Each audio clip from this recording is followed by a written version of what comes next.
YouTube, just like I told y'all, I was gonna be dropping this series and basically letting y'all know about learning about your market. So this is episode 2.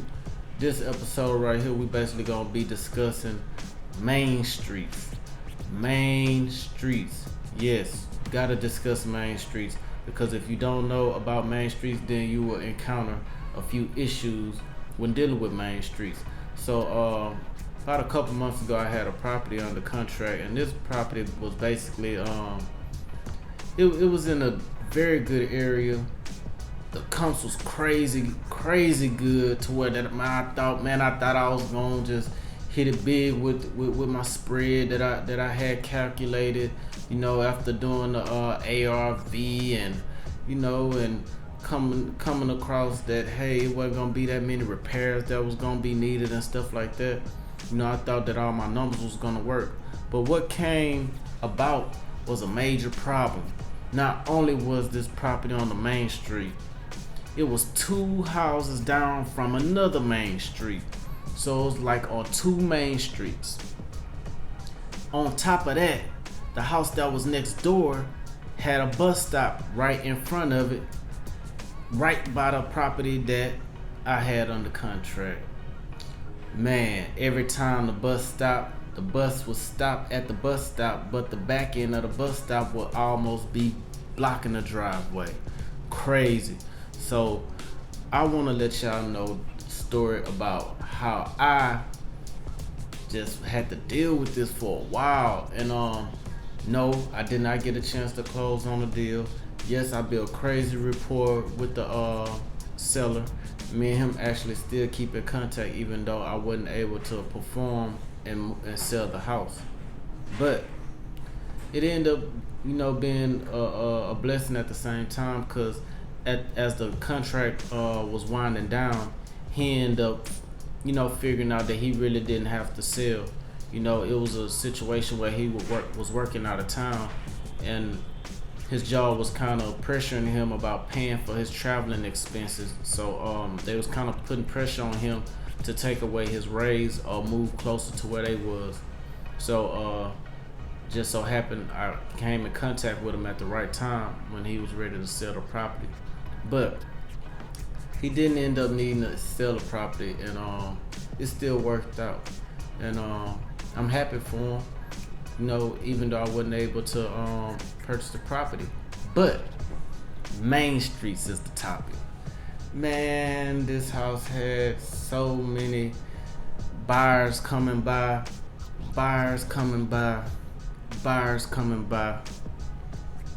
and buyers wanted to really kind of come through during the week, and the weekend would have been so much better, because it wouldn't have been a business day. The routes to the buses are different, so I was trying to get buyers to come as much as possible only on the weekend, but hey, that ain't how it works. And then the seller actually lives there, but during the week he's out of town. So it was kind of like, man, that was the perfect time to get buyers in and out without a problem. But I needed them to come in on the weekend. Crazy. So the buyers was coming in like crazy. They was coming to this house because it was in a good area.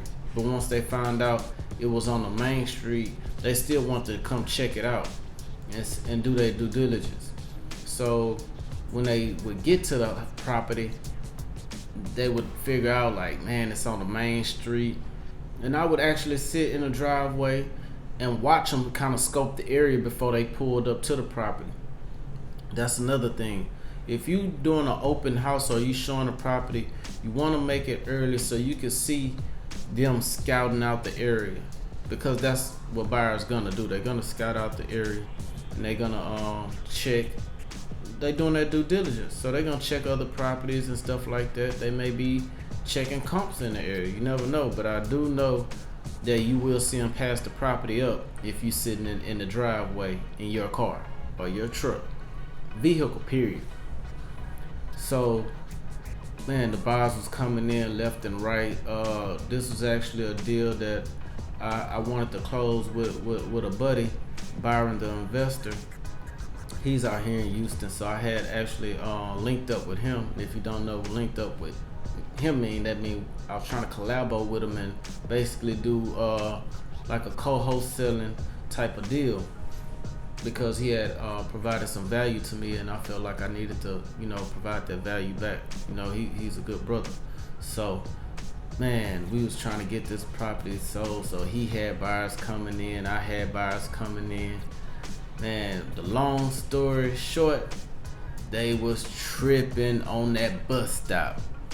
The main street part, yeah, but the double main street and the bus stop, man, that actually took so much value out of that piece of property.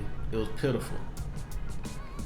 So we was trying to sell the property for about $200 or something like that at first, but we had breathing room because we knew the comps would be well over 300,000. I'm talking about well over 300,000. So we was looking to not even sit on this property for long, but it was actually a lesson that was taught.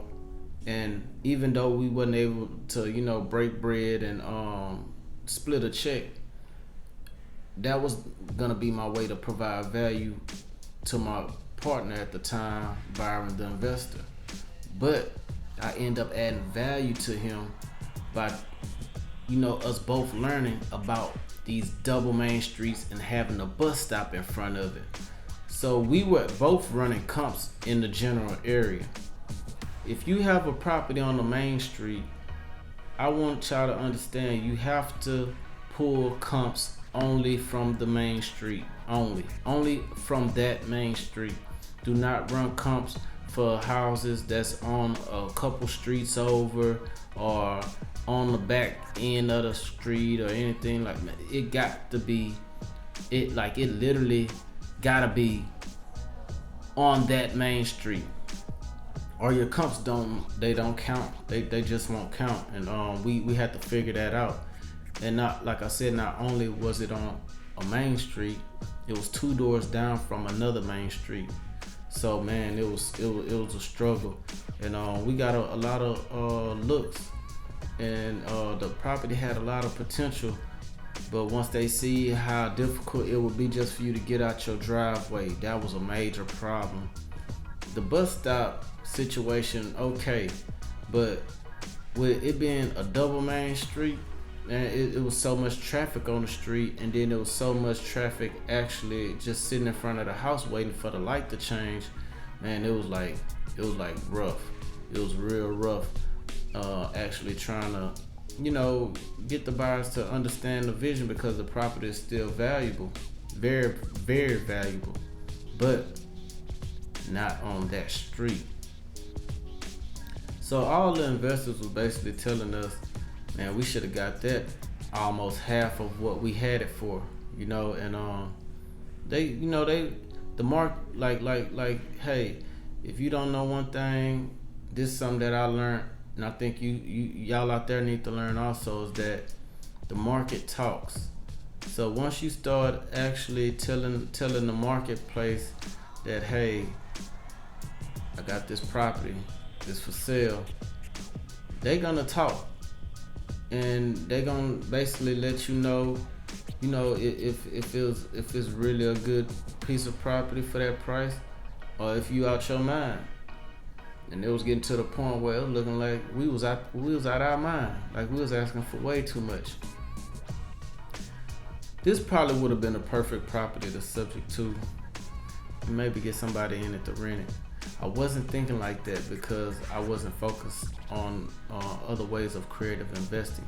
So what I have been doing for the past month or so, I've been strictly, deep diving and focusing as far as, learning about subject tools and, different exit strategies and stuff like that. That's very important for us as investors, to come up with more creative ways. You don't want to be a one-trick pony. You want to have, different tools on your belt. You want to have, a whole lot of ammunition and different weapons in your arsenal. So you want to be able to utilize, different tools and still be able to wholesale these deals, whether it's now or later. So the moral of this story is run your comps on the main street if you have a property on the contract on the main street, or if you are trying to get a property under contract on the main street. Do not waste your time and get the property under contract thinking that you running the comps throughout the area and it's matching up with square footage, lot size, year built, blah blah blah. No, you have to only focus on the properties on that particular main street to run your comps, and that's an absolute must. And hey, I want to see y'all win, so listen to what I'm saying. Run your comps on the main street if you have a property on the main street. And if a bus stop is in front of there, you need to get the property like half off. For real. So what I want y'all to do is, if y'all think this was some value to y'all, this is raw and uncut as of right now. I ain't got no editor and all that. So man, I'm pressing recording, I'm pressing in, and then I'm sending it to YouTube and I'm uploading it, So right now everything raw and uncut, and it's gonna be like that for a while because this is how y'all like it. So this is how I'm gonna present it. I'm gonna present it just like it is, and I'm gonna tell y'all just like it is. So yeah, man, that property that we end up not being able to close on that property like I said, but man, I built crazy rapport with the actual person that was selling the property, and we had a lot of things in common, and we keep in touch. So maybe later on down the line I still may have another shot at getting that property at a whole lot better discount, and may not, but I know one thing, me and the seller are actually super cool, and I still have the key to his house. Crazy, still have the key to his house. He not even worried about it. So hey, there it goes. But yeah, man, if y'all like this right here, I ain't gotta tell you to hit the like button.